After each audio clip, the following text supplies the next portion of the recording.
Diama, reka dufate uyu mwanya tuganire ku ikipe ya Manchester United igize umwaka mwiza cyane, umwaka w'akadasa mu ikipe ya Manchester United. Uyu munsi yakinaga umukino wa 37, hari ukugenze, hari ibibayemo by'udushya, Casemiro, Bruno Fernandes n'ibindi byinshi bigiye bitandukanye, ndetse nanakubwira ko bita Rasmus Hojlund ubu ngubu uri mu ikipe ya Napoli, ariko nawe ashamikiye kuri aya makuru yo mu ikipe ya Manchester United. Byinshi nibyo tujye kuganira ku ikipe ya Manchester United muri uyu mwaka. Ndagira ngo ngusabe ko wakora subscribe nukunda ibyo dukora, ndagira ngo ngusabe gutanga igitekerezo cyawe, icyo twakongeramo, icyo twahinduramo, n'icyo twagabanyamo. Ikindi ndagusaba ku likinga ndetse no gusharinga kino kiganiro kikajya kigera kure nkuko mukomeje kugenda mubikora, kandi nkomeje no kugenda mbashimira cyane. Reka twanzike rero duhere kuri iyi nkuru y'uwo bita Casemiro. Kuri uyu munsi Manchester United yakinaga umukino wa 37 wa shampiyona muri uyu mwaka, dore ko wari umukino utoroshye cyane, aho yawukinaga kuri Old Trafford ikina n'ikipe ya Nottingham Forest. N'umukino watangijwe n'umuhango wo kwakira uwo bita Casemiro. Carlos Enrique n'umukinnyi wamaze gutangaza ko agomba gutandukana n'ikipe ya Manchester United muri iyi sama. N'umukinnyi wari wakinnye umukino we ariko awukinira Old Trafford, aho yagombaga guhura n'abafana b'ikipe ya Manchester United, abastafu ndetse na bamwe b'inkora mutima mu ikipe ya Manchester United, kugira ngo abashe kubasezera. Mu magambo yaragira ati, gusinyira ikipe ya Manchester United cyangwa gukina ikipe ya Manchester United ntago nigeze mpitamo nabi, namahitamo neza nagize mu buzima. Ati kandi Manchester United nzahora mbafana, muzahora muri kundiba y'umutima, aho nzaba ndi hose niteguye kuvuga ngo yes. Uyu ni Casemiro Carlos Enrique wasezeraga umuryango w'ikipe ya Manchester United. Ariko rero n'umukino wahitaga ukomeza, no kuvuga ngo ikipe ya Manchester United isoje umukino itsinze Nottingham Forest ibitego 3-2. Wo bita Ruksho, Matthias Kunya ndetse na Brian Mbeumo ku ruhande rw'ikipe ya Nottingham Forest ni Morato, ndetse no bita Gibbs White niwe wabashe gutsindira ibino bitego bibiri ikipe ya Nottingham Forest.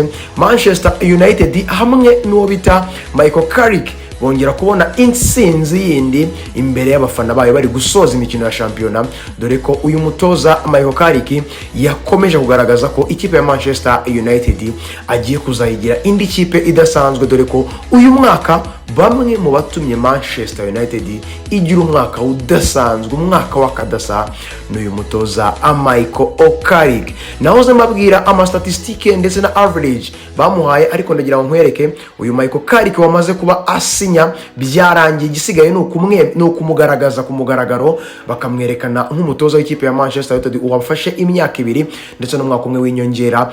Uyu Michael Carrick rero ni umutoza wafashe ikipe ya Manchester United mu mikino 16 amaze gukina, amaze gutsindamo 11, amaze kunganyamo 3, amaze kuba atsindwamo 2. Mu muryango w'ikipe ya Manchester United muri uyu mwaka wose harimo niyo Ruben Amorim yatoje muri uyu mwaka, bamaze gukina imikino 37 batsinda 19, banganya 11, batsindwa 7. Ubwo muri rusange ni imikino 37 ni Manchester United uyu musaruro igize kugeza kuri uyu munsi yamaze kuba ibona itike yo kujya mu mikino y'Iburayi mu mwaka utaha UEFA Champions League. Ni ikipe ya Manchester United utabura kuvuga ko iri mu mwaka mwiza, umwaka udasanzwe, umwaka w'akadasa, umwaka w'ibyiza gusa.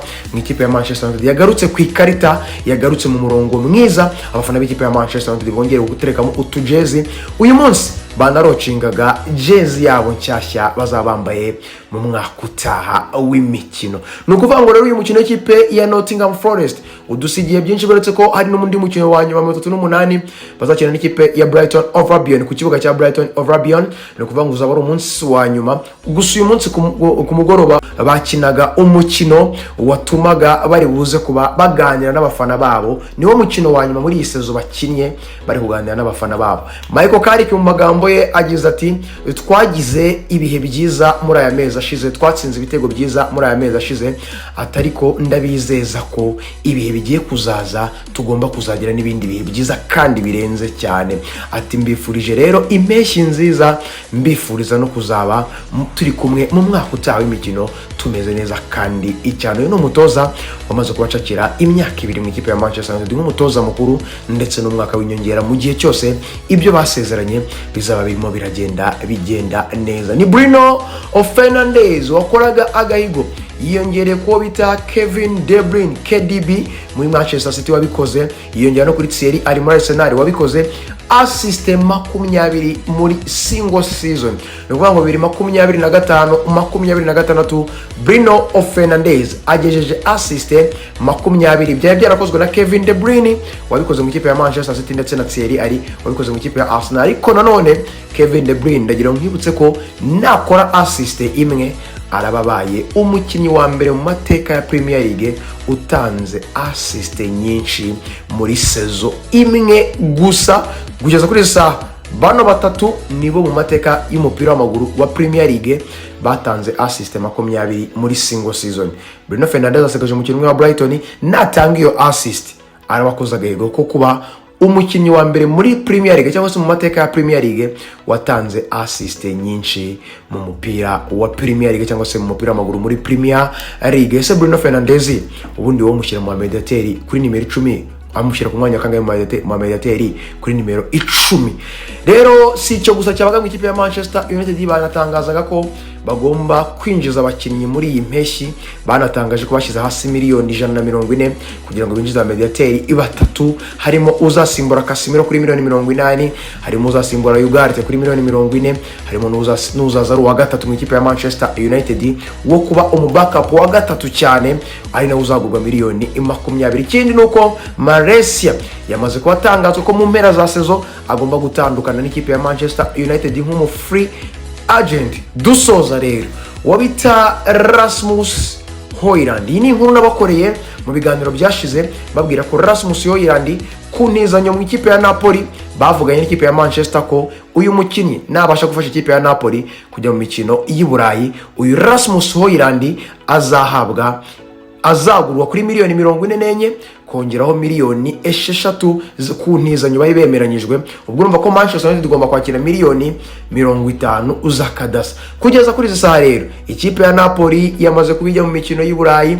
izakina UEFA Champions League. Byamaze kwemezwa ko miliyoni 50 zigomba kuba mu ikipe ya Napoli zerekeza mu ikipe ya Manchester United ku mukinnyi bita Rasmus Hojlund. N'umukinnyi ufasha ikipe ya Napoli muri uyu mwaka w'imikino ugomba no kuba ari mu bakinnyi bagomba kuba key player mu ikipe ya Napoli nkuko uwo bita Antonio Conte yabitangaje. Ubwo no kuvuga ngo rero Manchester United igiye kwakira miliyoni 50 zivuye kuri Rasmus Hojlund zerekeza mu ikipe ya Manchester United. Urumva ko Manchester iri mu bihe byayo byiza, ndetse Michael Carrick ni kironda n'undi muntu ndetse wagira ngo n'Imana yamubohereje mu ikipe ya Manchester United. Uyu mugabo watangaje ko umwaka utahawo ari ibindi bagomba kuza bari gukora ibidasanzwe. Iki kiganiro rero ndagira ngo ngusabe ko wagisharinga kikagira ahantu henshi kubera ko kiraryoshye byataye niba wagikurikiranye ukakirangiza.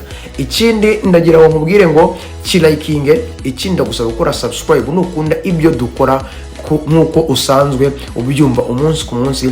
Ikindi kandi nkomeje kugushimira ku ruhare rwawe ukomeje gutuma iyi DACCO Sport Hub itera imbere. Ikindi ndagusaba kunyarukira ku zindi mbuga zose dukoresha: TikTok DACCO Sport Show, Instagram DACCO Sport Show, naho Snapchat DACCO Sport Show. Ikindi rero ndakubwira ngo komeza ubane n'Imana, weekend nziza, Imana ikomeze kubana nawe. Ciao ciao, bye bye.